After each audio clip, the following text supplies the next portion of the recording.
Lord.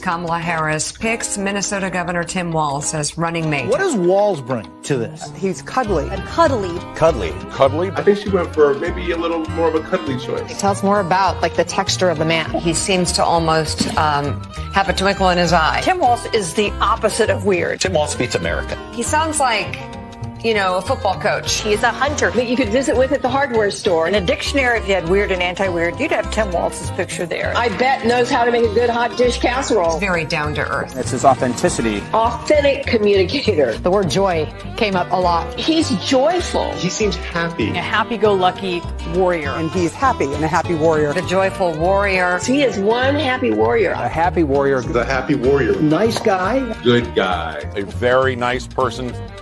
Reliable. Definitely affable. He is an extremely affable individual. Very affable, plain-speaking way, a folksy vibe. This folksy idea. Terrific vibe. Vibes election. Kind of a folksy guy. The idea that Tim Walz is some lefty is just not true. I don't think either of them are Bernie Sanders progressive. A rather safe pick. I think a safe pick. The safe choice. This is a do no harm pick. Do no harm. He's just more of a vanilla pick. It's a younger version of Joe Biden. We got Brad Summer, we've got coconut tree memes. There's joy in the Democratic Party right now. Those outside of Pittsburgh loves Tim Walz. So talk about Walz.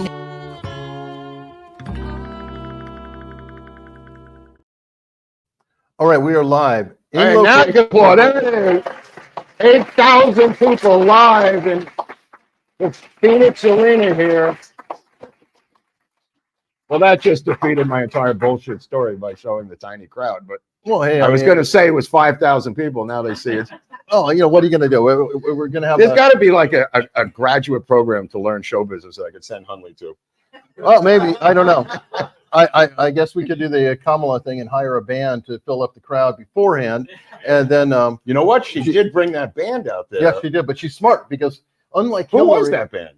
I don't even know, but Nobody seems to know, but everybody showed up for that band. Well, it's a twerker. She brought like a twerker, and that was a big deal that she did at the time. But Hillary apparently didn't have it figured out. So Hillary would go talk or whatever, and she'd have the band first. People go watch the band, then they all leave. So when she talked, it would be empty. Kamala's smart, and she's the main act. So she makes sure she brings the band through, and then she talks after. Or sorry, she flips it. Yeah. I mean, well, there's one way to do it. You got to get the crowd to enjoy you. Anyway, we're in Brea, California with all kinds of crazy tech, and we're even watching ourselves. I'm not even looking over there. There's a lag. There's a very serious 10-minute lag when we're watching this on the screen. But we made it. Okay. We're here. All right. And Mark was sharing a story that he just came up with. No, it was this girl. But this little girl. But now I want to know how I fixed my brain fog. This is another by Mike Dongier. This is my personal story of one of the biggest transformations I've experienced in my life. It's not medical advice. I have no idea if it'll work. This guy goes on and on about his COVID brain fog that he's trying to get rid of. There's a lot of health stuff. I don't know if you people read Epic Times, but there's a lot of good health stories in here about, I don't know, just stuff that interests me. Osteoporosis, cancer, digestion. I don't know if people read this paper, but I was very happy to see that they had it downstairs as a subscriber. Motivation improves recovery from heart attacks, activating brain areas, a lot of good stuff. But this is good. University of California bans political statements from department homepages. This is new. Students at the University of California, Irvine, you know this school, right? Oh, right. Yeah, right over here, right? Yeah. Okay, that's the name of their team? Yeah. They have banned political statements on the web pages of each individual department. The University of California's Board of Regents has overwhelmingly voted to ban academic departments from posting political statements on their website homepages. The policy takes effect immediately following the approval of the governing board 13-1 vote. Under the new rule, the main homepage of a campus, department, division, or other academic unit at the University of California UC system will be reserved for information about course offerings, campus activities, traditional mission statements, and blah, blah, blah. Academic units can still release discretionary statements, which are defined as those that are not part of the day-to-day.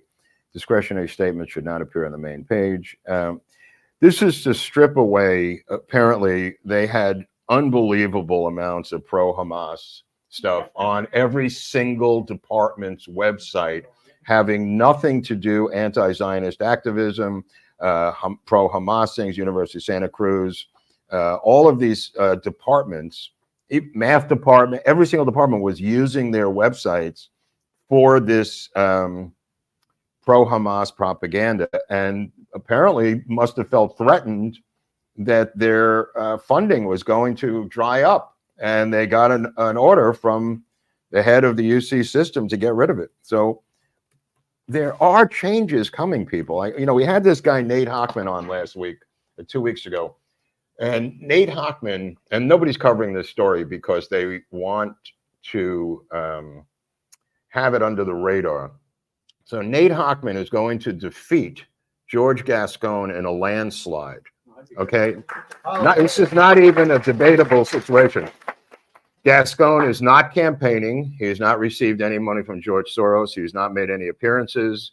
This thing, he has a double-digit lead on him. This is a fait accompli. But the reason it's important is that this guy, Nate Hochman, used to be in the Justice Department under the Bush administration as an assistant, as a prosecutor. And he is a guy from Beverly Hills. He's a guy who is a Republican. He's a guy that's a conservative. The idea that a conservative Republican in the belly of the beast, in the center of Los Angeles in 2024 can defeat a Marxist is the biggest story of the decade for us in LA. And it's the reason the LA Times will not cover it. It's the reason why the media will not cover this destruction of Gascon by not another Marxist, not another liberal Democrat, not by a moderate Democrat, which is what they started out with this black woman who was the first black African-American district attorney of a major city in the country. That wasn't good enough for them. They had to defeat her with George Soros money and put in George Gascon, who of course had destroyed San Francisco and then came down to LA to do the same thing. But the idea that somebody 600 million degrees away from him politically could defeat him, and that is Nathan Hochman, is an incredible story of hope. And the getting rid of Cori Bush is an incredible story of hope. The getting rid of, now they're going after Omar with this guy in Minnesota is a story of hope. The fact that we got rid of the fire alarm puller is a story of hope. These stories are not going to be covered by the mainstream media because their defeats are bitter to them. They cannot believe that this is happening to them, that people are pushing back against Marxism, and that the voting alone is defeating them. Not torches, not gunpowder, not cursing, not fighting. The ballot is defeating them. And they're in shock over this in LA. They're stunned that Gascon is not just losing, he's going to lose by a landslide. And we had on Steve Cooley the other day, the former district attorney of Los Angeles, and he told me, we talked afterwards, he told me that this is going to be a bellwether landslide victory, and it'll take him a couple of years to restore the district attorney's office in LA. But as LA goes, so goes the other major blue cities. And the reason the story is important, it's not about LA. It's about they model themselves after LA.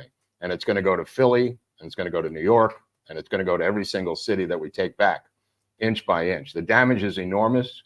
There are people who have been murdered, killed, gotten away with it. Incredible violence has occurred in LA over the past 4 years of Gascon being there. People have left, not the people who live there, they've left also, but people have left the district attorney's office who were lifetime people who had 1 million connections and 1 million different people working with them. That has to be rebuilt from the ground up. That's what George Gascon did. He not just was soft on crime, he gutted the district attorney's office. What these people have done is come over from the public defender's office, where they've been their whole lives, and gutted district attorney's offices across the country, because they don't believe that these people should be incarcerated who are committing crimes. They believe that they deserve everything they steal. And they say that behind the scenes. Many of you have heard it. They deserve every single thing they loot because of their historic background or grievance, whatever commie horse shit they want to come up with. The fact of the matter is Nathan Hochman doesn't believe that, and he's going to be the next district attorney of Los Angeles. That's a big story.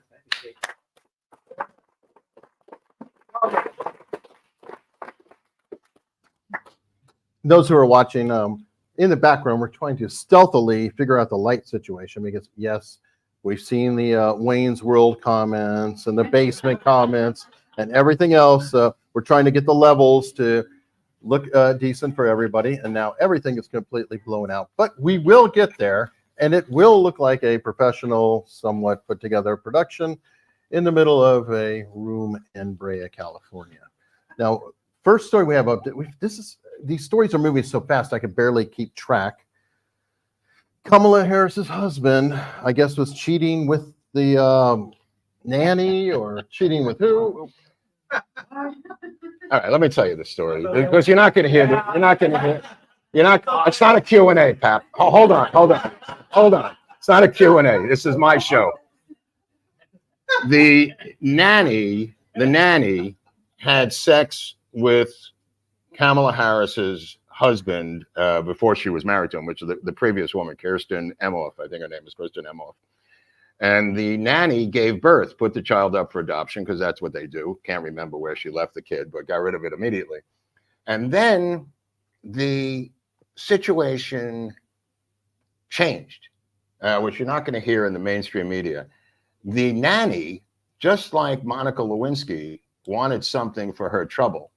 Now, Monica Lewinsky, and I said this a couple of weeks ago on the show, when she was negotiating with Vernon Jordan, I think it was, wanted to be a VJ on MTV. And Clinton blew his stack because it was such a crazy fucking demand that he said, what else has she got? Okay, so there's Kristen Emhoff, who is a film producer in LA. She made a film about Tillman that blamed the Bush administration for Tillman's death. She's got one now about the Boston Marathon bomber that's coming out. I'm afraid to know what that's about. But she makes these leftist documentaries. So this nanny wanted the Monica Lewinsky treatment. So dig this. The nanny got a job as vice president of Broadway Video. And you say, what's Broadway Video? Broadway Video is the film company of Lorne Michaels, because she wanted to be in the film business. But that wasn't good enough for her, because obviously she didn't have any skills in that area. So Lorne Michaels probably said, look, I know we're friends or whatever here, Emhoff and Mrs. Emhoff, but this ain't working. We got to get rid of it. So she's now the vice president of new material for Audible.com. Every Audible book you're listening to was vetted by the nanny that fucked the husband of the vice president of the United States and had a child with him. And you could take that to the bank. Anyway, I just wanted to clear the air. It's not a Q&A. I'm sorry. I'm sorry. Well, we do get super chats. So the super chat round robin thing. Yeah. We'll get to you. Super chats and all right, what else you got? I just wanted to clear that up. It's driving me fucking crazy with this woman. All right, well, let's talk about stolen valor. Okay, go ahead. You know more about that than I do. So it's a mess. Walz apparently managed to get promoted to command sergeant major towards the end of his career, but part of it required he had to take special training or what have you and fulfill his responsibilities, and he also had to deploy. So he took the rank of CSM or sergeant major, depending. He was in a command position. He turned that over to somebody else when he found out they were deploying to Iraq, and retired. After the fact, the National Guard has said, well, hold on. You didn't actually do your job, so we are downgrading you to E8, first sergeant or master sergeant. These are interchangeable. Those who are military, I keep throwing them around because it's the same rank. An E8 is either a master sergeant less money or a first sergeant. Money? Oh, it's less, because a sergeant major is an E9. Okay. And the command is you're given extra duties, if you will, commanding other people. So there's some slight confusion. He was a non-commissioned officer. That's something to note. People are throwing about saying he's an officer who didn't go with his troops. No, he is a non-commissioned officer. I'm not lessening their importance. They're incredibly important. And a commander will depend on a non-commissioned officer. Specifically, a captain will depend on the first sergeant, what they'll call top. And they're the ones who make everything happen. But he, So, he claimed to have been in battle, right? Or yeah, that's coming. Okay, all right. Anyway, so after he got out, he was saying, I retired, I'm a command sergeant major, etc. Totally overlooked the fact that he got demoted. He didn't fulfill his responsibilities. Right. And then, yes, he never actually deployed to Iraq. He never served in Iraq. He never served in a war zone. He went to Italy. But in conferences, he talked about his wielding the weapons of war while in war.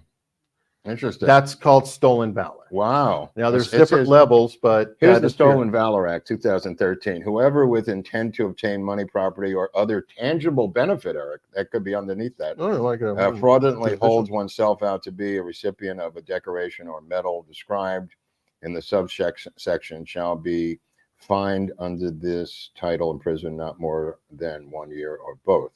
Now, the Stolen Valor Act, the medal or ribbon he could have gotten was the combat action ribbon, Eric? Well, he would have gotten which he did. Yeah, I can't think. Thank you. Campaign medal. So I have a live chat, folks. Right. Anyway, but yes, that was he would have gotten a campaign medal. And what did he get? Did he get anything, or he got a congressional seat? Right. Okay. But the guy who replaced him, wrote the letter and tried to get the story to the newspaper. He submitted to the newspaper. Yeah. The newspaper fact-checked him in Minneapolis, and shockingly, they fact-checked him. They said, "Yeah, we're not going to run it." Yeah. Yes, it's true, but no, we're not going to run it.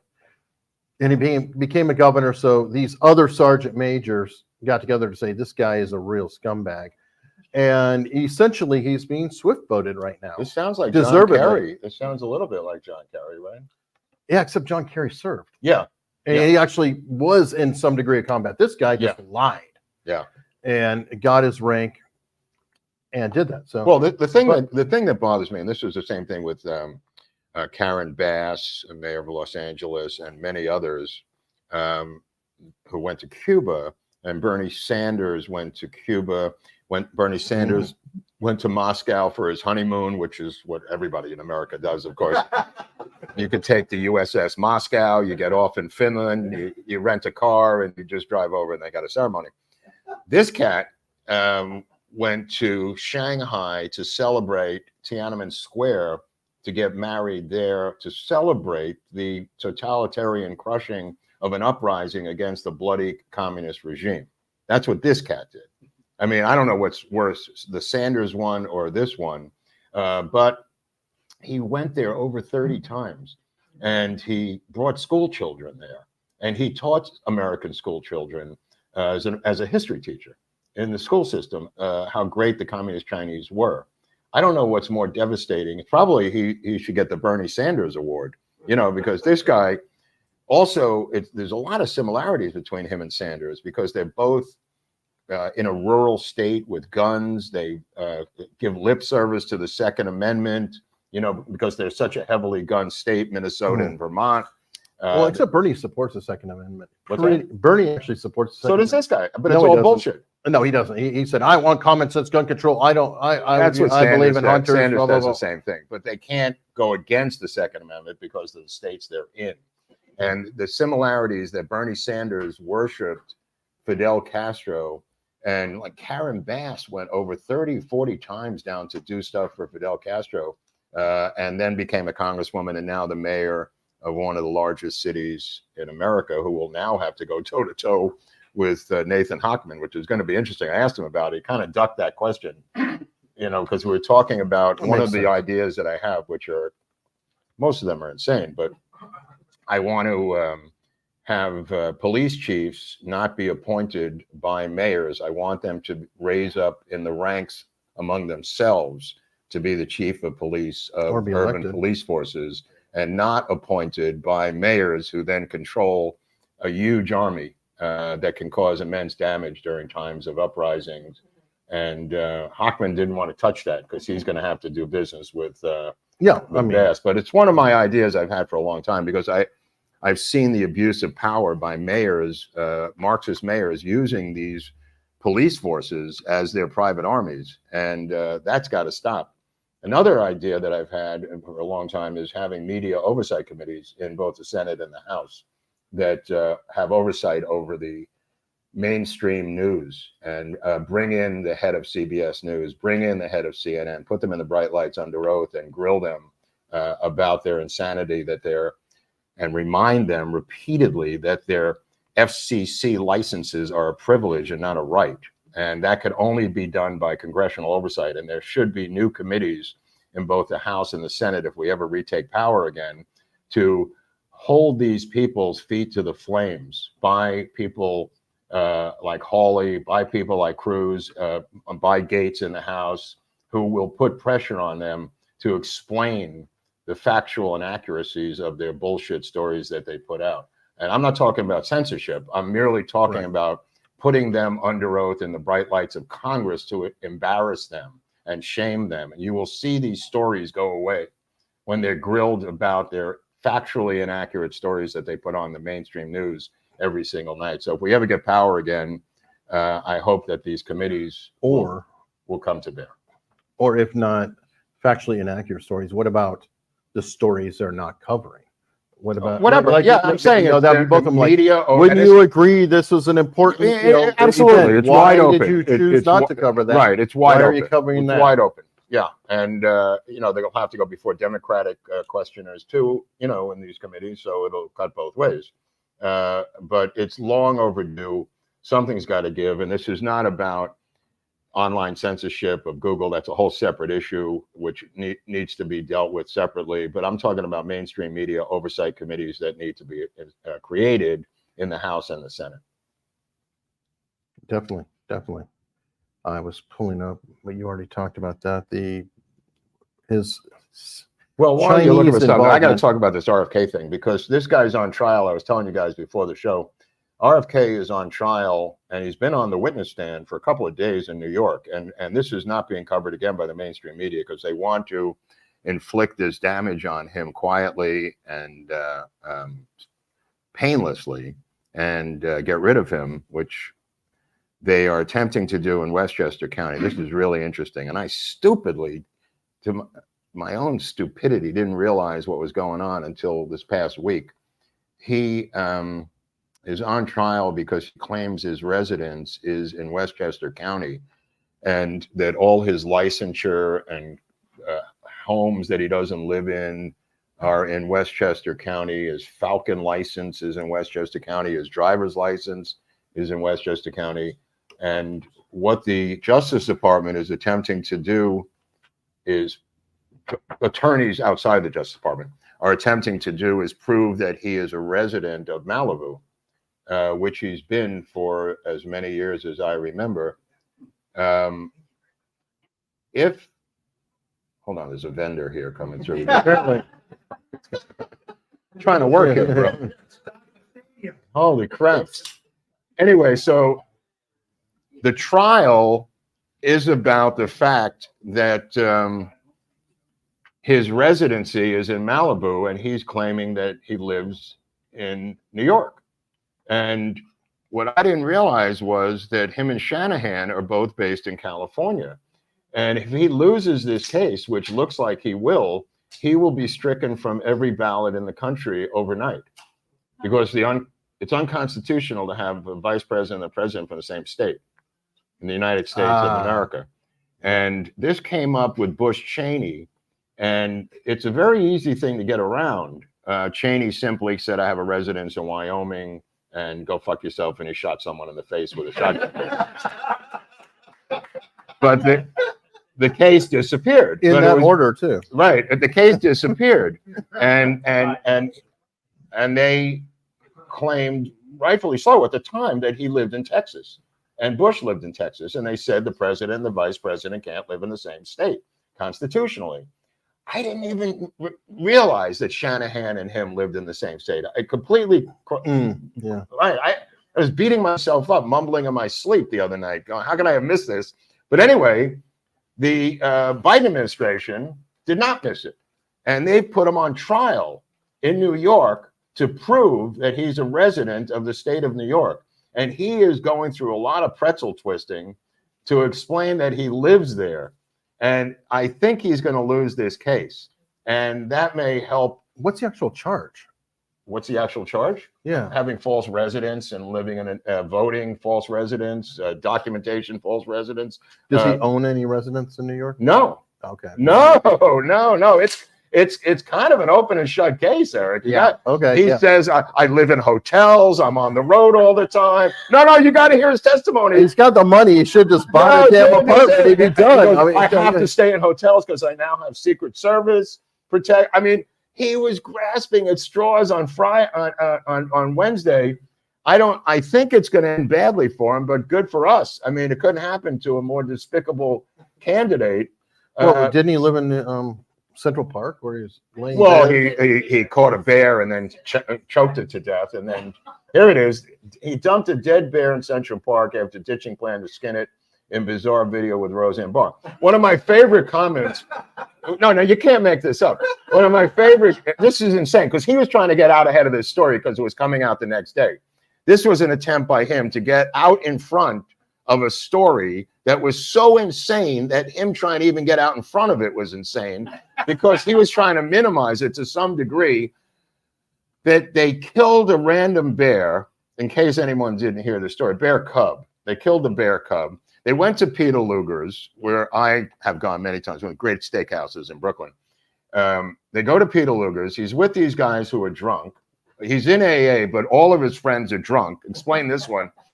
And he realizes the bear is in the back seat of his rental car. He's been in Peter Luger's having steak dinner with these drunken people.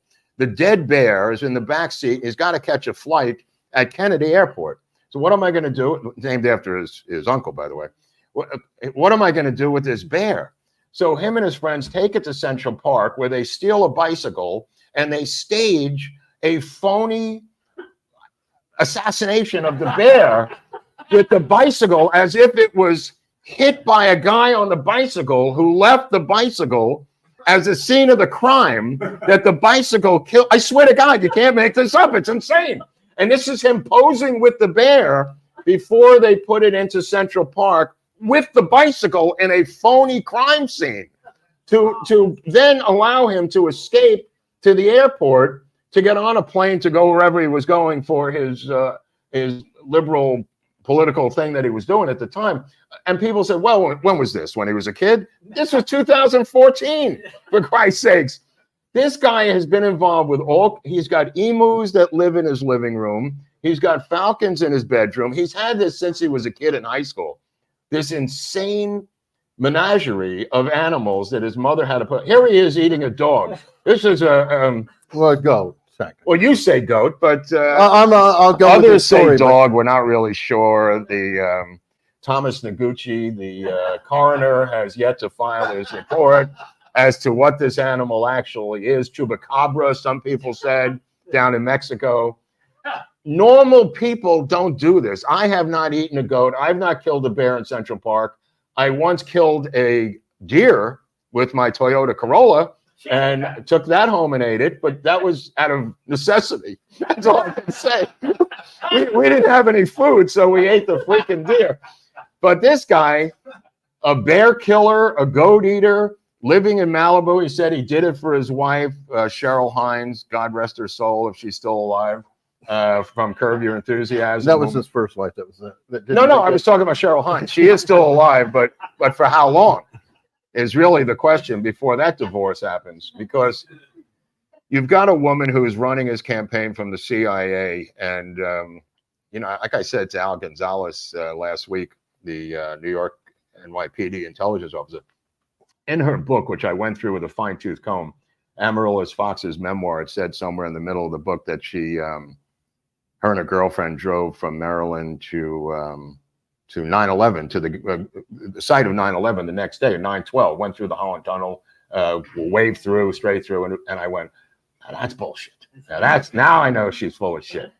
So I said it to Al, and Al said that everything was closed. Sorry, didn't happen. You're a lying sack of shit. So what's her reward? CIA. And what does she get after that? She gets to run the Bear Eat Killers presidential campaign because, why not? First, she marries his son. And that was like 10 years ago when she married his son. And a lot of people I know are friends of his son. And they said he's as dumb as a bag of rocks. So he marries her from the CIA. And now you've got the CIA within the Kennedy clan. Why would that be awkward? We killed your uncle, we killed your father. Now we're going to marry your son. And he thinks it's good news, this schmuck. What could be better? He's now married a smoking hot CIA agent who has all kinds of cockamamie stories about 9/11. But then it gets worse. He makes her in charge of his political campaign, right? And then she says, you know what? I got a friend up in Silicon Valley named Nicole Shanahan, who may or may not be working for the Chinese Communist Party, speaking fluent Mandarin. Her mother's Chinese. She's Chinese. She worked in big tech. She married the original guy from Google, right? Mm-hmm. Original Mr. Google. She got about $32 billion out of him. She gives about $1 or $2 billion to Kennedy to launch his campaign and says, hey, I'm the vice president now. So she runs around the country just having all kinds of meetings with people because she's the vice presidential candidate for the bear killer. I mean, and we're expected to take this seriously by his fanatical cult-like supporters who on the day after this election, if we lose this election, are going to say, tough shit, we had great ideas. Sorry, there's a totalitarian regime. Enjoy the Harris regime. We're supposed to accept that because he's got some great ideas. This piece of shit with his ideas is going to cost us the election with 5% that Barris and I are talking about out of Pennsylvania and Wisconsin that he's pulling against Trump right now. And he's on trial, and his supporters try to compare it to Trump being on trial. Like the chutzpah, these people. So I said to them, I said, really, this is over his residences. How many years is he facing in prison if he's convicted of having a false mailbox in New York? I mean, give me a break. Give me a break with this guy. Anyway, so I called for him to cancel or end or to put a finite ending to his campaign and run for governor of California. And I was saying it half mockingly, but half truthfully. But he's not a resident. And he's not a resident, so he's going to have to establish residence in California. I'm completely baffled as to where he lives now. But he could run for governor of California because Newsom is termed out. It's a bunch of minor people, who nobody's ever heard of running for California governor. He could walk in and Bigfoot everyone. He could run a state with 40 million people in it. Can't make it any fucking worse than it is. He could try out all his cockamamie ideas on all of us who live here. We don't care. We're kind of numb anyway from all the other crazy socialist ideas. And he can, literally learn how to govern. He could be the governor of the biggest state in the country and then come back like his uncle, like his father. His father was a senator. His uncle was a senator. This guy can't be bothered. He'd rather have Adam Schiff be the senator. You know what I mean? He can't be bothered running. I don't even think he wants to govern. It's just a campaign of ideas, which is fine until it takes away the election and forces us into a totalitarian regime while you're trying out your professorial ideas on us, taking 5% of the vote and handing the election to someone else. Well, fortunately, it's down to like 1 to 3%. It's been right. But I'm saying all of these races are all of these polling, whether you believe them or not, are basically saying the same thing, that this is a dead heat on a merry-go-round. So his 1 to 5%, as I predicted over a year ago, that this guy will cost us the election with his 1 to 5 or 6%. And that's exactly what's coming to fruition right now in the battleground states. I don't give a shit how many people he polls in California and New York. It doesn't really matter. But what this guy, the damage that he's going to do is in Wisconsin and Minnesota, Michigan and Pennsylvania, in these battleground states. And the Biden people would love to have him, or the Harris people would love to have him pull from Trump, which is what Barris is telling me he's doing, So everything that we predicted is now coming true. the question is, what do you do about it? So I said the other day that Trump has to beat this drum every single day about RFK to get out of this race, not to mock him, not to criticize him, but to embrace his campaign, to say that you're offering him a position. You got to say it over and over and over again to get rid of this guy. Because if he's not dealt with by this court or Trump, that's the end result that's going to happen. And Trump has got to acknowledge this guy's existence with his stinking 5% and somehow get him out of the race by hook or by crook. And I don't mean by mocking the guy, because that's not going to work. It's got to be by open arms and say, look, I love you, blah, blah, blah. You could be the head of the EPA. You could be, you know, whatever you want to be here. But this has to end. This has to end for the good of the country. You have no chance. There's no lane for you to win. He's got to say it loud. He's got to say it clear. You got to go. You're only going to cause damage to the two political parties in this race that you're not part of. You have no path to victory. If you had a path to victory, God bless you. You don't have 40% of the vote. You're not George Wallace in 1968, who won numerous states. There was a real Ross Perot. I'm sorry. No matter what his cult believes, it's just not true. And the day after the election, what is he going to say? Whoops, sorry. I mean, give me a break. But he's got to go. He's got to go, Eric. Yeah. Okay. The chat's going bonkers. RFK Jr. did not kill the bear. Apparently, he found the bear, like all of us would. When we find a bear, we say, well, let's take this dead bear and put it into our vehicle. I've done it. And, run it over to Central Park. Won't it be fun? Okay. So come on. Give me a break with this bear story. I mean, it is weird. Anyway, so in his defense, I think, what's his name? Brett Weinstein's still defending him. And he says, I knew he had a lot of skeletons in his closet when I came on board to support him. Really? I mean, how many more skeletons can you have of animals, for Christ's sakes? Skeletons in your closet usually mean scandals, but with RFK Jr. means actual animal carcasses, for Christ's sake. Hold on, though. It's working for him, though, because the dead bear has got him the Joe Rogan endorsement. Right, Joe Rogan. Here's another guy who's got to live with himself. What a piece of shit. But he did it after the bear. Right. I'm thinking that he liked the bear qualification. He's like, hey, he's picking up dead bears. I like dead bears. Let's go hunting. Wow. I mean, I don't know, but it is a wild situation. So let's shift to another prize. Former Secret Service chief wanting to destroy cocaine evidence. Yeah, what's the deal with that? I don't understand that story. Apparently, like, what happened to the cocaine? Cheadle, I don't know if she actually accomplished it or if it got leaked out, but she was trying to get rid of the evidence. Like, who cares? Who cares about that little cocaine? It's just cocaine. There's cocaine everywhere you go. A lot of high trafficked area. We have cocaine in the White House. Let's not have it. So shockingly, she is trying to eliminate the evidence from, of course, her benefactors. A lot of people are going to eliminate that evidence very quickly. Well, she just let Hunter, be in there for a few more minutes. I'm sure all would be well. It was in a locker. Like, they had a locker there. It was inside of some locker or something. Okay, he's obviously not super responsible because he leaves his laptops with everything at you think it was his cocaine? Oh, maybe not. No, I'm sure there's other people in that administration that snort cocaine. I mean, fair enough. The locker is where you put, I think, your gun and valuables or whatever contraband before you go into the White House or right? Like, what's the locker for? Is there like a gym in there? Well, maybe it's the Secret Service. Who knows? Yeah. I have no idea. What do you think Joe Biden does every day? Like, he gets up and he looks around. There's his dogs biting the Secret Service balls. Like, what the fuck does he think is going on? I'm curious as to what this guy, am I still the president? Like, what is going on here? What is this woman running? She says she's the president. He called her the president. Like I said on Twitter last week, Trump has got to call her President Harris every single day and make her say, no, I'm the vice president, right? Force Biden out of the woods and say, I'm the president. Create confusion. I mean, he has called her President Harris so many times that he could call her President Harris, thereby saddling her with Biden's administrative fuck-ups at the same time as mocking Biden for calling her President Harris. Forget about this vice president shit. Escalate her up. Let her own the administration policies by making her President Harris.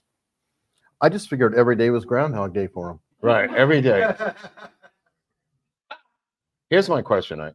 does he wear Depends adult diapers? And this is a mature audience, so I'm going to raise that question here. Well, Macron checked.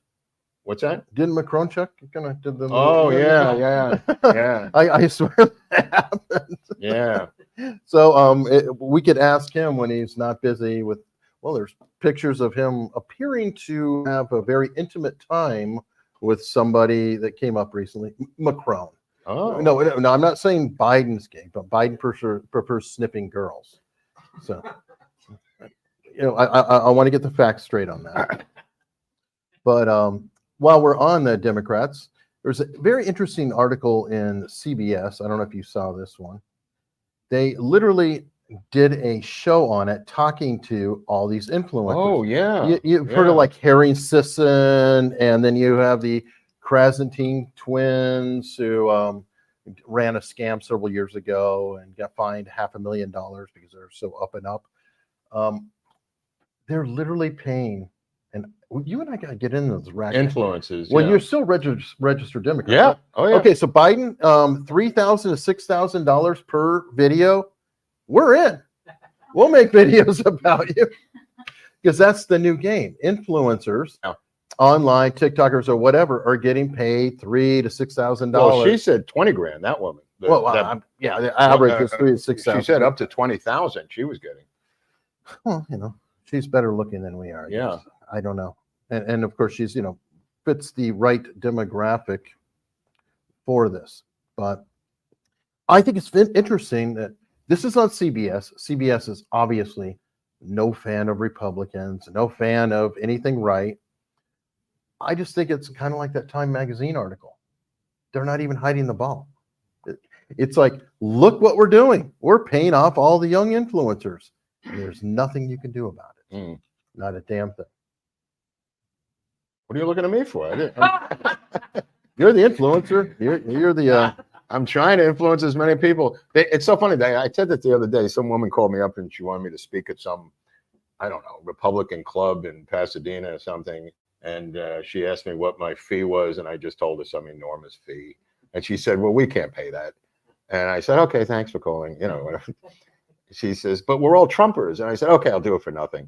So now this nutty woman has roped me into speaking at some sort of chicken dinner in Pasadena the end of the month about the Trump assassination attempt. I couldn't believe the headline on the invitation. It says, "Influencer Mark Robert to talk about Trump assassination conspiracy." Your influencer? I never. What's that? It said influencer? Yeah. That's how I'm telling you the story. Oh my God. Right. But I'm doing it for nothing. I'm not getting any money for the influencing. But we'll see what happens. Wow. Well, hopefully you influence your area. In my little area, yeah. Did you see this? The Uvalde police chief is coming up to trial now. I didn't. He's crying about. Is that the guy with the uniform? Yeah. Okay. He's crying about being scapegoated. Okay. You see, so when you go to a scene and you hang out for 70 minutes and don't bother going in, you're being scapegoated. He literally in the article said that he rushed to the scene. Let me see. I've been scapegoated from the very beginning. Now, I don't know how much of a rush you're talking about. What did they do? They stood outside for an hour or something? Or yeah, they just they literally hung back and let him shoot and kill 21 people, something like that. Wow. Yes, children. They were in a classroom, locked up, but don't worry, we'll have physical evidence, right? Oh, wait, no, they tore the school down because that's what they do. What is he charged with? Negligence or what? I believe he's charged with negligence or failing to fulfill his responsibilities. Let me see the charges. I don't remember the exact charges, but I believe it's something about his duties. Dereliction. It could be duty, dereliction. Probably that. It's in line with that, which is truly pathetic. But you know what's not pathetic? When? Super chats. Okay, how does that happen? All right, so you guys get to see the magic. I'd like to see the magic too. Audience is donating. John Goller. Who? John Goller. Right. Gave us a super sticker. We're in a room with a huge delay. But there we go. John Guller's a super sticker, $10. Thank you very much, John. And then George Orwell has come back. He knows that society is still a problem. It's been gone for 4 weeks. Anything happen? No place online I can catch up? Is that what he's saying? That's what he's saying. That's funny. Well, he said at 2:22 or 5:22 if you're on East Coast time. So hopefully we are catching him up. Pamela Clifton is here with $1. Thank you very much. I think Pamela might have changed her icon. Is Kennedy gone from her icon? Kennedy's not in her Because icon. of the bear incident? She couldn't bear it anymore. The funniest thing about it is the next day on his webpage, it wasn't the next day, but the next day, it was on his webpage before, they had an RFK Jr. 2024 item to buy, and it was a stuffed bear. I couldn't, not that they made it for the event, they already had it, but I thought, how fitting, you know. Well, I remember you posted on X, dead name Twitter. Yeah. What was it? Please don't kill me. Oh, I wrote, please don't kill me. It was fake. Please don't kill me and throw me into Central Park. Those people hate me, those RFK people. And I'm not stopping with them because the damage that's potentially there for him to do is so enormous, is so off the charts. And the absolute arrogance of these people to simply say, hey, come on, if we get 32% and the sun shines, we could force this thing into the House and cause all kinds of crazy crap. You know, this thing with the nomination goes back, which the mainstream media has not really caught on to it.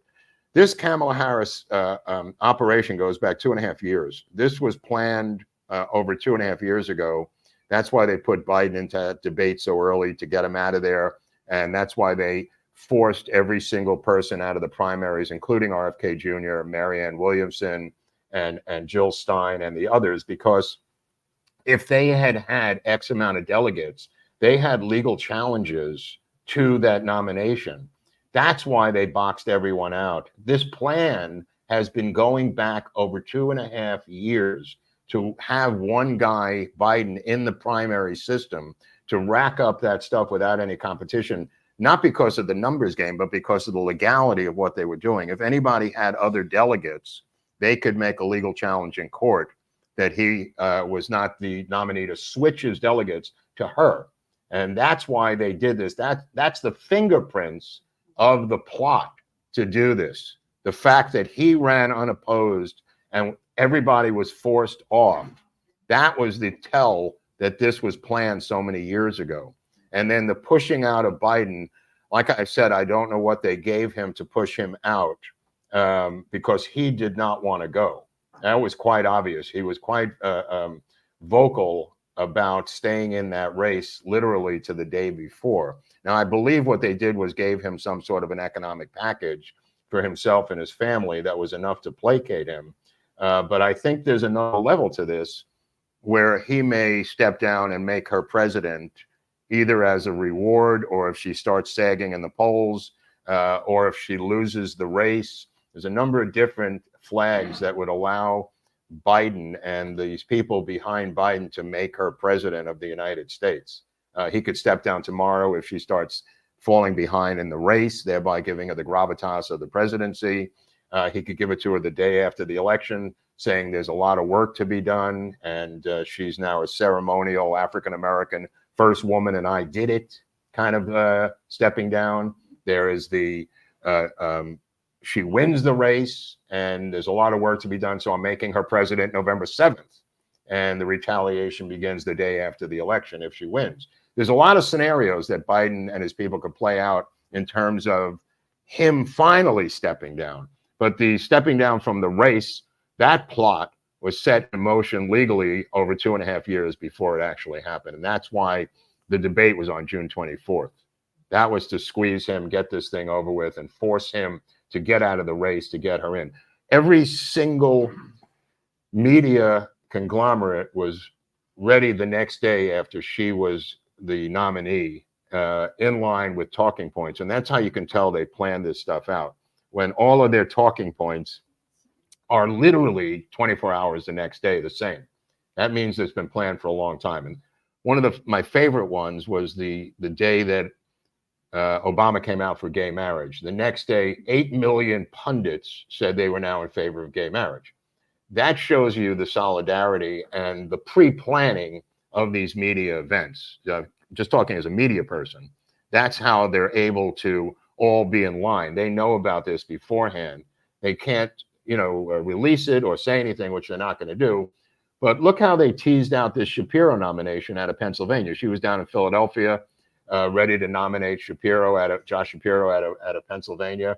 The internal blowback by the Jew-hating pro-Hamas people out of Dearborn told them otherwise. She's now being stalked by pro-Palestinian protesters. They went berserk over Shapiro as a Jew. And this is a guy that people don't realize. I mean, he volunteered, was in the IDF. I mean, this is a Jewish person. It was an unmatchable political arrangement because of his background being a supporter of Israel and a Jew. They wanted the main prize. The main prize this year is Pennsylvania with the 14 electoral votes. That's where the steal is going to happen in Philadelphia. They wanted Josh Shapiro because he's the governor of that state, and he could deliver that state. Second choice, obviously, was Kelly in Arizona, but they're smarter than we are, and they didn't want to give up the Senate seat, which is Republicans can't believe that that's really a political strategy to give up a Senate seat. And the restraining order problems with him. Again, I'm going to stick with the. I think it's both. The Senate seat in a purple state is probably the most valuable commodity in American politics today, and to give that up, you'd have to be a schmuck. Just to quote my grandfather. The situation then led to the guy that we're talking about today. This putz out of Minnesota whose wife famously said she left the windows open so she could smell the tires burning in the riots, to be reminded of the importance of the riots that were going on. So that's who they're left with, is this guy. He was the third choice, is what I was getting at in a circuitous way. What happened in North Carolina, though? Because he bailed out. He might have had his own baggage, because he was the original choice. Cooper out of the governor of North Carolina. Somebody wrote, I don't even remember where I saw it, that he opted out, saying, no thanks. Well, he may have had his own baggage. He may have had stuff that he knew about, and he didn't want to get his dirty laundry aired out there. But adding to your point about it, I think it was more than 2.5 years ago. I think it was actually potentially 2020. I don't know if you saw the headline. Pelosi and Biden haven't spoken since he dropped out of the race. Mm-hmm. Remember when she was messing with the 25th Amendment, and they got, the language tweaked to Congress being involved, and people went after her saying, "What are you trying to do? You're trying to go after Trump." She said, "It's not about Trump." And I can't help these are planners, right? Why not have the poison pill set up 4 years in advance to where then they have a private conversation with Joe saying, sorry, Kamala has the votes. Well, just think about how the 25th works. You get 50% of the cabinet. You get a letter from the vice president who wants to be president. And all of a sudden you get a call from the former president, Obama, to these cabinet officials. And he calls all of them. And half of them are on board. And he goes, okay, I'll get back to you. Now he's got a numbers count of the cabinet. He's got Kamala Harris. She's obviously going to write the letter. Then you go to Joe like they went to Nixon. I am not a crook by today's standards. And they tell Joe, like they told Nixon through Barry Goldwater, that you don't have the votes. And Biden would probably had a temper tantrum. He probably was kicking and screaming. He probably sicked his dog on them to bite them. But at the end of the day, he was boxed in politically. There was nowhere for him to go. They were going to pull that 25th. They didn't want to, of course. They wanted to first put pressure on him through his son, through the indictment and conviction of his son. That didn't work. So now they're putting his son on trial for tax evasion. That didn't work. Then they came, and Barnes and I both said this over a year and a half ago, that this is where it was going to go. They were going to go after the son to force him out. He didn't give a fuck. Go after my son. I don't give a shit. I already have a dead son who fought in Iraq for 20 years fighting the Muslims. He died in gunfire. I mean, I got that guy. So he looked at these numbers that Obama laid out to him, and he reluctantly realized that he would be humiliated with the 25th Amendment. That would be even worse. So think about the letter that he posts on X. There's no reason for him to drop out. He doesn't say I'm mentally ill. He doesn't say I'm cognitively impaired. He doesn't say I'm shitting in my diapers. Depends, and I'm now the new spokesperson for He Depends. doesn't say he's endorsing Kamala Harris. He doesn't endorse Kamala Harris. He's bitter. He's bitter that this has happened. He's ranting and raving for 2 weeks before that, saying, I'm in this race. I'm in this race until, telephone for Mr. Obama, telephone, until I'm not. And then he realizes that he, like an old senator, realizes an old Roman senator that he is, that he doesn't have the votes. And he doesn't even know who these cabinet people are, for Christ's sakes. He goes, who? The guy who was stealing the suitcases, the drag queen? He doesn't Who? know Which what the one are you gender talking is. about? But I think that's how it went down, roughly. All right, well, this came in. Pamela Clifton. Oh. Happy Friday, guys. I'm voting for President Trump. In It November. took long enough, lady. Jesus Christ. No, I've seen that all week from people. I've seen that, not just good. Thank you, Pamela. I've seen that all week from people who said, I'm finally done. Yeah, I think Michael Rappaport. Rappaport, right. He put it out. Well, Rappaport. Rappaport is fun to watch, but he calls pig effing Donald or whatever. And he's like, I might actually vote for pig effing. Well, his latest thing is RFK. It's time. Get out of the race. I thought you were interested. Kind of amusing. He's yeah. like, but you're just too weird. You're just too weird. Get out of here. You're too weird for Michael Rappaport. I'll tell you, too weird for a lot. It's a big segment of society because he's a weird guy. But don't worry. Well, the chat still has people who are defending RFK. Oh, yes. Just They're defend it. What do you care? You're living in your mother's basement, for Christ's sakes. You haven't worked in 6 years. Defend RFK. All right, Rob Tranquilli. Thanks for the content. Greetings from beautiful Chilliwack, British Columbia, Canada. And by the way, folks, you can see that Mark has a serious drinking. Yes, it's he mixes out of control. Formulation of Gatorade and other energy drinks. It's all chemical, bro. It's all chemical. There's a movie out now called Free LSD. It's a feature film called Free LSD. Oh, you know what I like was Predestination. If anybody gets to see a film for the weekend with Ethan Hawke. Very good film, time travel movie that's really mind-bending. 2014-ish. All right. Oh, hey, look at this. Memberships coming in. Dick Dickerson with 20 America's Untold Stories memberships. Who is this guy? My hero. I know he's your hero. My personal hero. Is that his picture there? Yeah, it's like a track person running. With a cowboy hat or something? No, there's no cowboy hat. Oh, South Park it looks like. Yeah. Oh, okay. No, it's South Park. Yeah, okay. Oh, it's a trans thing. Oh, great. We have so much fun with that. And then Dustin in the room. You can do that right from the room. Look at that. Oh my God. Go ahead, stand up, take a bow, Dustin, so everybody can see you in person. The next governor of Ohio, ladies and gentlemen. Yeah, probably. Okay, so who does Ohio's governor DeWino pick to replace Vance? Who does he pick? Somebody does who he probably pick hates Trump. a never Trumper? Does he Probably. pick a Democrat? I mean, who does this guy? Because that's where we are. Yeah, that's where we are. Well, if he could pick Mitt Romney, he probably would. Right. So this is why I like Vance, but didn't want him to be vice president, because my grandfather told me at the age of 6, never give up a Senate seat for a VP slot. And I never forgot that from Grandpa. Yeah, your grandparents say, son, it's a fishing lesson or whatever. His grandfather's saying, never give up a Senate seat. Oh, no, absolutely. He would go get the 3 papers and I'd sit at his knee, and we had all kinds of politicos coming in and out of the house. So Abe Beam would come over, and all these different political people in New York would come over because of him. But it's one of the things I learned. And he, lifetime Democrat, voted for Nixon twice at the end of his life. And so he switched over parties at the end. Speaking of which, this is a commemoration day, or I can't say celebrate, so acknowledge 50th anniversary of the resignation of President Nixon. Yeah. Okay. So I talked to Jeff Shepard this morning. He's going to come back on the show. We're going to talk about John Dean next week. He was on with Tucker the other day. 2 hours. And then he was on briefly with Greg Kelly last night. Time is running out on him. He didn't have much time, but he's got a new documentary coming out about Watergate, which we want to talk about on the show next week, with Jeff Shepard, who is I don't know how he remembers stuff like this. I mean, his mind is a vault, a sealed vault of information. But he was the guy who came up with the phrase "smoking gun" about that particular tape with John Dean and Nixon.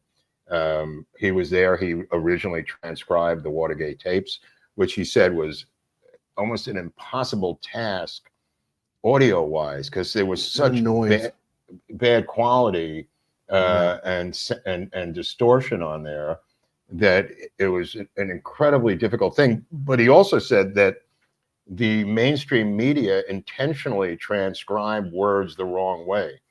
So those transcripts that you read in books, according to Jeff Shepard, are made up transcripts by their own leanings.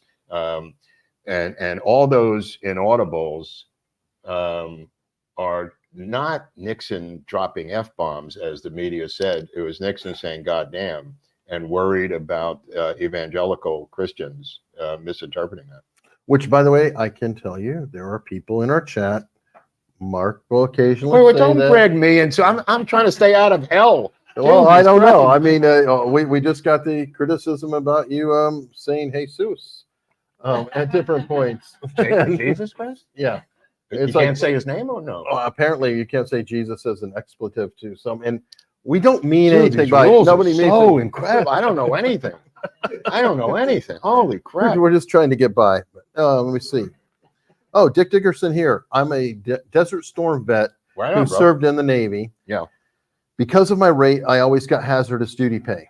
The day the war started, I also got combat pay. That's what classifies you as a combat vet. Interesting. Interesting. So he didn't get that, Walz? I don't think he got combat pay. I hope he didn't get it, but the guys. Well, they're just hammering this guy over stolen valor now, Eric. Good. Swift bottom. Carl Burkhalter, bear killed by a magic bullet. It is weird. It is kind of. Wow. Wow, very good. And they reenacted the crime. They made up a crime scene. That's the part that kills me. Right. They stole a bicycle to make it look like he was hit and killed by the bicycle. When he likes to pose with the damn things. Well, that was separate. Well, okay. So the bear bites him, but he bites the goat. It's just like. But making up the crime scene with the bicycle in Central Park, I know exactly. And there's a photo. I sent it to Al Gonzalez. There's a photo of the NYPD finding the bear in the morning, like it was a corpse of a murdered victim. They probably said, "How the fuck did this bear get it in the middle of Central Park, Chief?" I don't know. It's just so weird. Rocky's been a member for 6 months. Thank you very much. Pew Pew's coming in. 10 memberships. Oh, and then Rocky gifted 20 memberships. Rocky, we got a new one. Okay. A new member grantor. Dick Dickerson, still in the game, back again with 20 America's Untold Stories memberships. And Dickerson said, okay, here we go. We were trying to figure out his icon, and he replied back, LMAO. It is. From South Park. Okay, yeah. Yeah, does anybody remember when the word tranny was used for a tractor? For a tractor or for a transmission? Yeah, both. Like you'll be fix it on your tractor, you fix it in your car, whatever. Right. Rather than being fixed. George Orwell said, Brandon Tatum, the officer Tatum, follow breaking. Trump's plane makes an emergency landing in Billings, Montana this afternoon due to a mechanical failure. That's what Al said, that the easiest way to take him out is through the plane. And my father used to tell me that too, was a jet engine mechanic at Kennedy.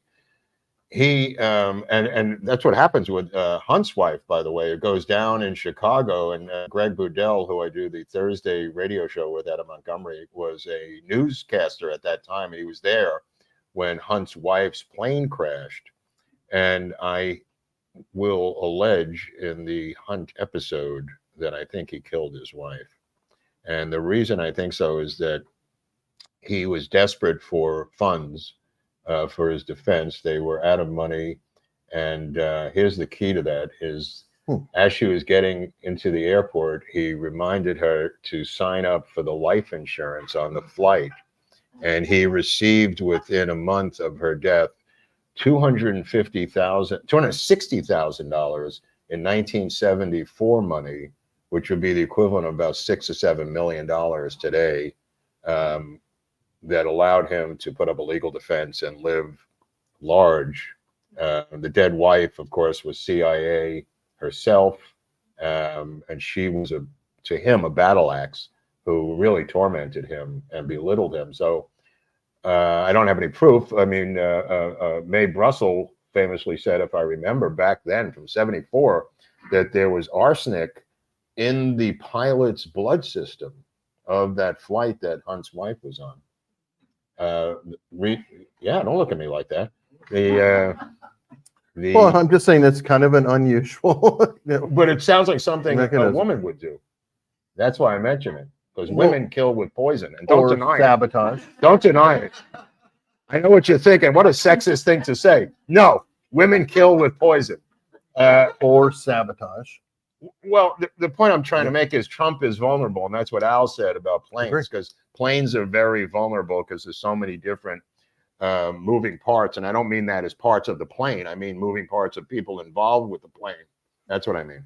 Well, how many world leaders have exited because of their plane and a crash or missile? Well, even if you force him to drive, that's going to reduce the amount of appearances he can make. If you strip away Secret Service, that hampers it. If you shoot him in the ear, that hampers it. I mean, if you put him on trial every other day, that hampers it. I mean, it's a patchwork quilt of things to slow him down and eliminate him. It's not just one thing. It's a lot of things. Yeah, sad but true. All right, let's see. 63 Telecaster sent a Rumble rant saying that Tucker yesterday interviewed Jeff Shepard for 2 hours on Watergate, which we just talked about. Jeff Shepard made the classic blunder in the interview yesterday. Oh? He claimed other than Bernard Barker, other than it was Hunt and Liddy who weren't actually there. He said other than Barker, everyone was a Cuban, and he accused Sturgis of being a Cuban. A common blunder by many people. He was Italian out of Philadelphia, Frank Fiorino, which we covered in the Frank Sturgis episode. He called him a Cuban. I was surprised. I guess because he did so much work in Cuba. Maybe that was no, it's fine, but it's just a common mistake. Yeah. And I was surprised to hear Shepard make it. That's all I was surprised that and Tucker didn't. We'll have to ask him. Yeah, I don't want to embarrass the guy. I mean, he knows so much stuff more than me. All right, let's see. Agatha Raisin said a pro-Israel force has been effective in attacking the squad. Yeah. But Republicans are impotent. Is this because Republicans are weak or because it's an occupied group for a one-party force? I think that they're coming for them. I think that's why the Jew vote in New York is now about 50-50 for Trump. I mean, this is a crazy statistic I read yesterday. And I believe there's a point where it just goes too far. And this happened with Mel Gibson in Hollywood. There's a point where guys who normally aren't that Jewish just say enough's enough. And that happened with Gibson when he went on his rants about Jews. They said, we're done with him. And that's what's happening with the squad now. There's regular Jews are saying these people got to go and putting in money for this. And there's a high tolerance of liberality and fairness and free speech in the Jewish culture. But at some point, it crosses a line. And then every Jew says, all right, these people are dead to me. Fuck them. And I mean just regular people just say it, not Zionist or Mossad or whatever crazy crap these people think is out there. It's just regular people saying the squad's got to go. They're just too virulent. They're too anti-Semitic. They're too anti-American. They're too fucking crazy. Well, that may be happening right now with Kamala because starting to get murmurs that a lot of Hollywood typical donors are pissed about Shapiro. Yeah. Oh, wow. They're pissed. I never saw that. They're saying that's interesting. They're like, she deliberately dumped him because he's a Jew. Dude, she was in Philadelphia. What was she doing there other than to announce that she was going to pick him as? It sounds insane that the campaign would make that egregious of an error. But who knows? Who knows how quickly they're putting this together? They're moving at lightning speed. It's a blitzkrieg campaign. And for anybody who thinks that she's cackling all the time, just look at some old videos and you'll see that that whole thing is an act. That whole laughing thing is an act. This is a bitch on wheels behind the scenes. Tell her staff, every single one of them who quit, that she wasn't cackling at them. I mean, this is a serious, nasty person who knows what she's doing. That whole cackling thing is an act. And, you know, if Trump doesn't get off his ass and forget about the personalities, start focusing on the issues, it's going to go down in flames. Yeah, I'm reading the Amateur Hour right now. He was talking about previous campaigns, like when she was Attorney General and trying to run. The cackling is a mechanism to cover her ass. Yeah. Where she doesn't want to answer a question. Yeah, it's so just she used non sequiturs. Yeah. And the cackling and on from that. But yeah. Let's see. Alex Davy Duke said, "Sorry, I couldn't make it to the meetup. Yes, Tucker interview of Jeff Shepard. New proof that Watergate was a scam. Yes, Shepard said 1 hour doc that explains Watergate, Nixon resignation. So sad." Yeah, there's some document he has in the documentary which he didn't reveal, that he says is in the movie.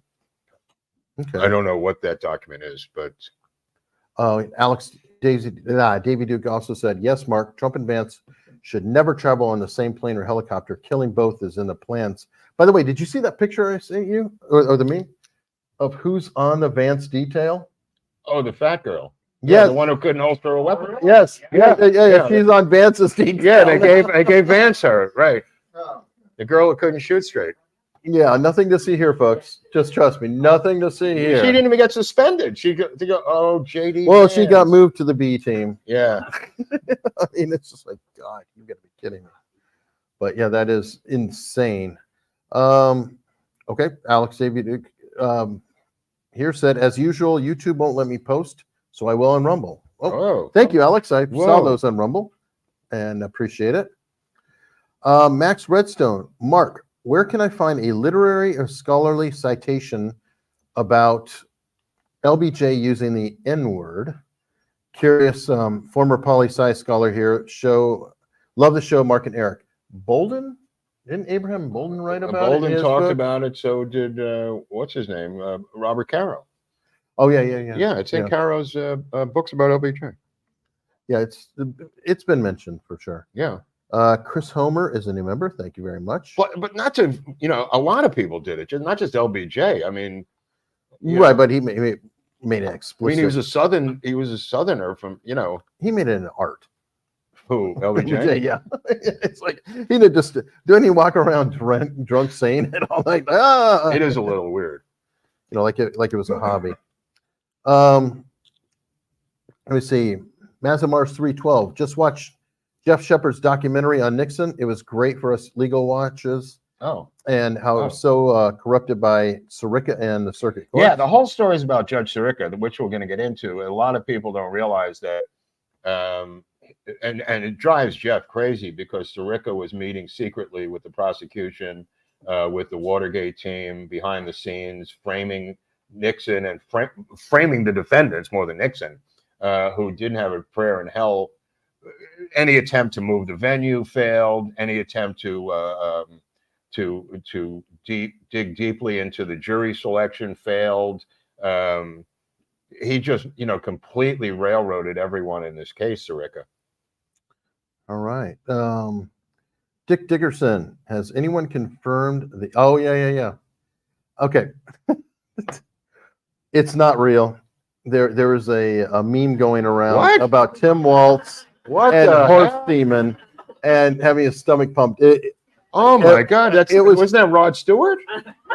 Yeah, that's a famous meme. Yes, that was in revenge because there's a rumor about JD Vance and humping couch cushions. I don't know if you guys have seen that. What that even and means. they put that out, and Waltz put it out when he was announced. He goes, "I'm really looking forward to debating JD Vance if he ever leaves the couch, if you know what I mean." Let me tell you something. That's going to be then- a fun debate. I don't know if you know what I mean. Vance versus Well, one, you have a Marine who served, and then you have Army guy who lied.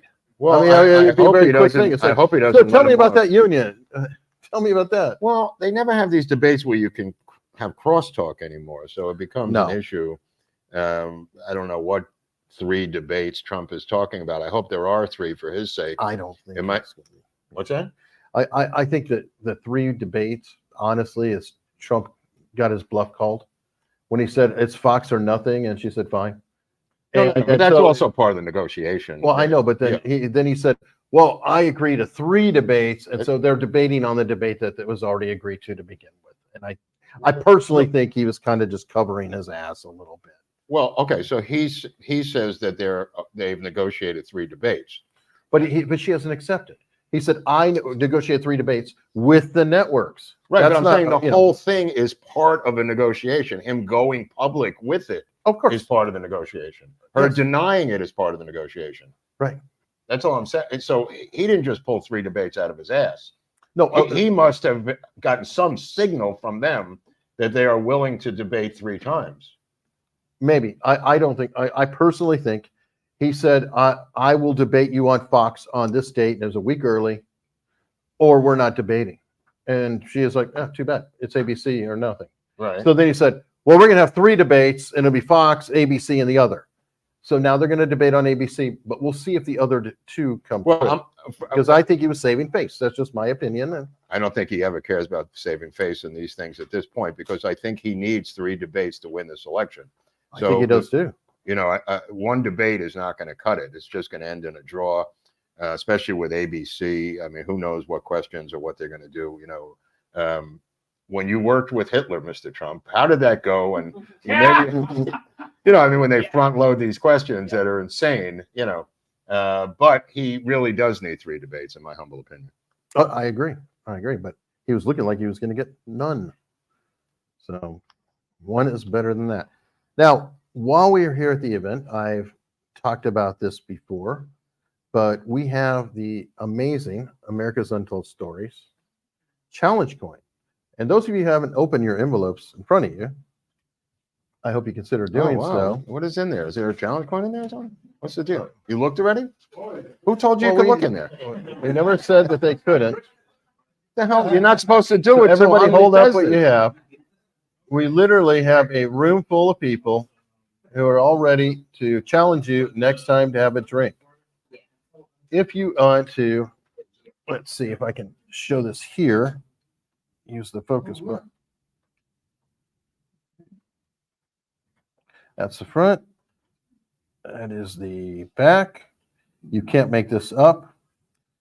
Really, really satisfied with the work on the coin, and it is available for anybody who wants to purchase this online, or if you happen to be at the event, you have one at americasuntoldstories.com/coin. And I am really, really proud of it. I think you will enjoy it very much. Now, we had another story that Mark was talking about before we got going. And bear with me.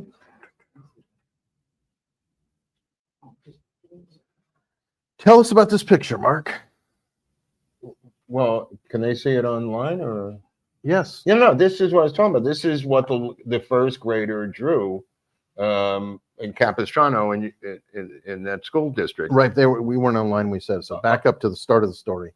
No, I'm not going to do that. I'm just going to show you. I'm just going to show you this picture so you see what's going on in this school system. She added the first grader added the words "any life," and now it's going to the Ninth Circuit Federal Court of Appeals because she was punished by the administration in the Capistrano school system, which is just deranged and insane that this is a first grader that this is happening to. But it shows you the depth of how far they're willing to go to indoctrinate people into the left and into the far Marxist culture that they have taken over the school system. Now, I've said this again for the 900th time, that we need cameras in the classrooms.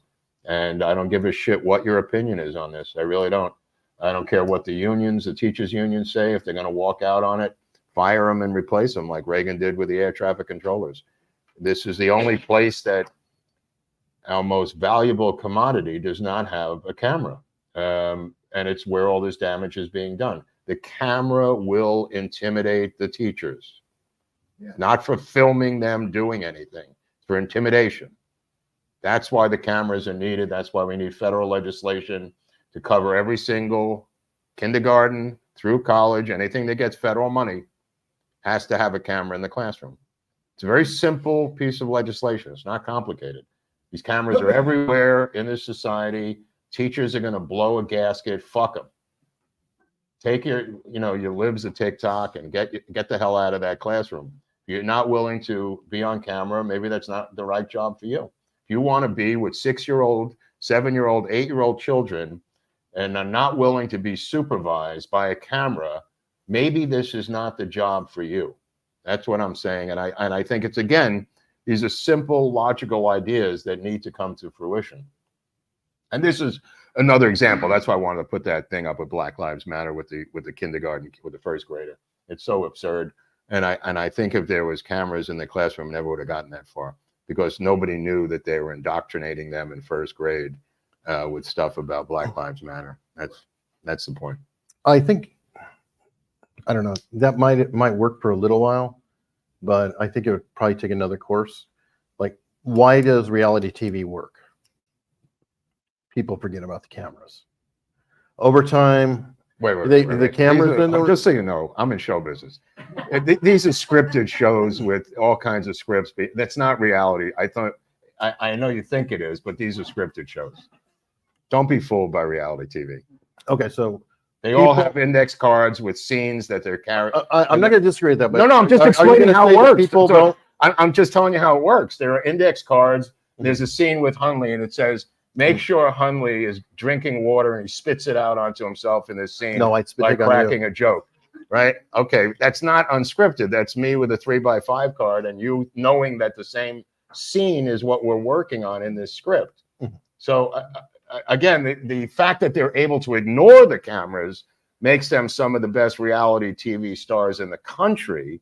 That's why these shows, the people who are successful are the ones who are able to emote on camera without acknowledging the camera. It's an incredible skill. And that's why they're stars of Housewives of New Jersey or Vanderpump Rules. These people are good at ignoring the camera and emoting and doing things. Okay, so I'll talk about the rest of the world where people actually do forget the cameras. That's why we have cops doing stupid things on camera, knowing they're on camera. We have people doing it in front of cameras all the time because you start to ignore it. It's there. It becomes part of the background, it becomes part of the scenery. This is a psychological thing. It's been completely proven. Maybe I'm wrong on reality TV. They never forget the cameras. See, this is why the Republicans are in the shape they're in, because they think like Hunley. No, they think. Anyway, moving on to the next. This is why there's no progress. What would most likely happen is the teachers, for a bit, would be like, oh shit, there's a camera, watch my P's and Q's. And over time, they would start to forget the cameras. And yes, they would start to teach them Marxist shit, whatever you think. Let me just answer that, save yourself some time, because they have these things called PTA meetings where the parents come up and they review the footage of the cameras. Okay, can I finish? Are you done yet? No. After they do it, then you're going to clear out a lot of the Marxists. They'll get That's what we want. We want to clear out the Marxists. Exactly. I'm just adding a little bit of layers to the scenario that perhaps you hadn't considered. It's a simple idea. I'm not the guy enacting it. I'm just giving you an idea. Okay. Let's see what else you got on your hopper there. I don't know. Come up with a story. Pick up your paper.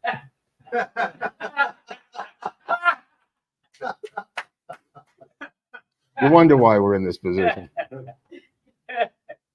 Well, here's a weird story. I'll tell you this right now. The EU has canceled their foreign ministers' meeting in Budapest because Hungarian Prime Minister Viktor Orban had the idea of a peace mission to Moscow. The balls of this guy actually trying to sit down and settle this thing with this piece of shit.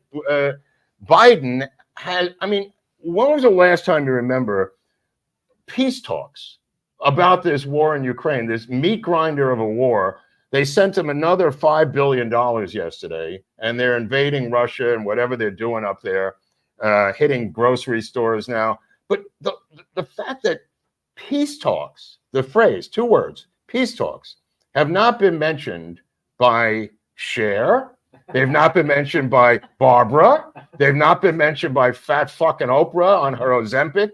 They've not been mentioned by Mark Ruffalo. They've not been mentioned by Ben Stiller, who went all the way to Ukraine to kiss Zelensky's ring. I mean, this is the anti-war left. Where are the peace talks for this bloodthirsty, incredibly expensive, insane involvement that we're in here? Where is Hanoi Jane, for Christ's sakes? Doesn't she still have that North Vietnamese hat that she wore sitting on the anti-aircraft gun? I mean, it's a strange situation that there's no peace movement or just peace talks. The fact that nobody will mention that the United Nations doesn't mention it, the EU doesn't mention it. Here's Viktor Orban says peace talks, they go berserk. They cancel every single meeting in Europe. I mean, I've never seen anything quite like this in my lifetime for any war, good or bad, right or wrong, whatever you think about it. The fact that this has gone on for so many years without somebody saying, hey, why don't we just sit down and talk about it? What do you think? Let's figure this shit out. Oh, you can't do that. Why? It might halt the war. You know, it's like some Marx Brothers. It's like some Marx Brothers movie, for Christ's sakes. All right, I had this story. I don't know if you've seen this one before. It's a couple weeks old. I meant to bring it up before. Let me see. And there's a gas station in Mississippi, and this is the typical moronic thinking of the left or whatever. Somebody has a gas station, and there's a lot of violence there. There have been people who've been shot. There have been people. So the solution that they want proposed. Close the gas station? Yes, close the gas station. That's funny. Because we have too much violence. That's not funny. Police the gas station. That's not funny. Serve the community. No, we're going to say, oh, screw you. You don't need to get gas. We need to shut down. This is literally the That's council. insane. That's insane. Look, Bob Marley showed up from the dead. He wants to stop the killing. Yeah, you know, let me tell you something. If your gas station is on Medgar Evers Boulevard or Martin Luther King Boulevard, you got a problem. You got a problem. I used to know this crackhead cruise comic, right? So he only worked on cruises, and he was crackhead. So every time the cruise docked, he'd go to like the record store and he would steal a bunch of CDs. He'd just lift them and he'd sell them. And he would go, he'd get in a cab, and the guy would say, where do you want to go? And he'd say, I want to go to an ATM. He goes, where? Martin Luther King Boulevard. And then whatever city he was in, he said there was a guy there who'd sell him crack. He didn't care what city it was. He'd get into a cab and say, take me to an ATM on Martin Luther King Boulevard. So if your gas station is on Medgar Evers or Martin Luther King Boulevard, you may want to shut it down anyway because it's so crazy violent. You know, it may be attracting crime. Totally agree. So, okay, now we're going to move this party over to locals. This is What about these people? Get out. We're going to locals. You know what? They're going to move with us. Okay. Oh, I see what you're saying. Right. So I got you. Remember, it's free to subscribe at locals. Over 18,000 people have done it safely. There's 18,000 people? On locals. What do they do all day? I don't understand. They follow us, and what happens? I have no idea what they do. I have no idea what you do. No, I don't understand how any of this works. Anyway, head over to locals. You follow us for free. And